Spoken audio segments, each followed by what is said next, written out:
రాజకీయాలకి ఇక సెలవు అంటూ చెప్తున్నారు మన జగన్మోహన్ రెడ్డి.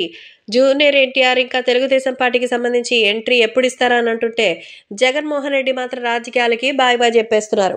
సో, తెలుగుదేశం పార్టీ అఖండ మెజారిటీతో గెలిచింది. జనసేన అలాగే బీజేపీ సంయుక్తంగా 160 పైచిలుకు సీట్లతో గెలిచేశారు. ఒక్క తెలుగుదేశం పార్టీయే 130 పైగా సీట్లు గెలిచింది. ఈ నేపథ్యంలో జగన్మోహన్ రెడ్డికి 10 అంటే 10 టికెట్లే. సో, ఈ నేపథ్యంలో జగన్మోహన్ రెడ్డి ఆల్రెడీ ఉన్నటువంటి ఆ 10 మంది కూడా తెలుగుదేశం, బీజేపీ వైపు పొంచి ఉన్నారు. ఎందుకంటే ఆల్రెడీ వాళ్ళ అవినీతిలో ఒక్కొక్కరు కట్టలు కట్టలుగా చేశారు. అందులో నుంచి కాపాడాలంటే ఖచ్చితంగా మరి తెలుగుదేశం పార్టీ ప్రభుత్వం వాళ్ళని తీసుకొని వెళ్ళిపోవాలి. ఈ నేపథ్యంలో వాళ్ళందరూ కలిసి మరి చాలా ఇబ్బందులైతే ఎదుర్కొంటారు.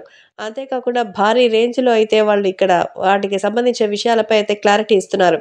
అందుకే జగన్మోహన్ రెడ్డి మాత్రం చంద్రబాబు చుక్కలు చూపిస్తారన్న భయంతోనే రాజీనామా చేయబోతున్నారని, అంతేకాకుండా రాజకీయాలకి పూర్తిగా అయితే ఫుల్ స్టాప్ పెట్టి వెళ్ళిపోవాలని ఆయన నిర్ణయించుకున్నట్టుగా తెలుస్తోంది. తమ పార్టీలో ఉన్నటువంటి నాయకులు, అలాగే తమ పార్టీ అధికారంలో ఉన్నప్పుడు చేసిన అవినీతి ఒక్కొక్కటి కూడా తెలుగుదేశం పార్టీ బయటకు తీస్తోంది. ఇప్పటికే అక్రమ రవాణాకి జరుగుతున్న రేషన్ బియ్యం గురించి ఒక పక్క, మరోపక్క భూములకు సంబంధించిన ఆక్రమణలు, ఇలా ఒకటేంటి చాలా విషయాలపై టీడీపీ ప్రభుత్వం కన్నెర్ర చేస్తున్న నేపథ్యంలో అధికారంలో కాదు అసలు రాజకీయాల నుంచే నిష్క్రమించాలని ఇప్పుడు మన జగన్మోహన్ రెడ్డి డిసైడ్ అయ్యారట. తన రాజీనామాని పంపించి శాశ్వతంగా రాజకీయాలకి ఆయన గుడ్ బై చెప్పాలని నిర్ణయించుకున్నట్టుగా తెలుస్తోంది.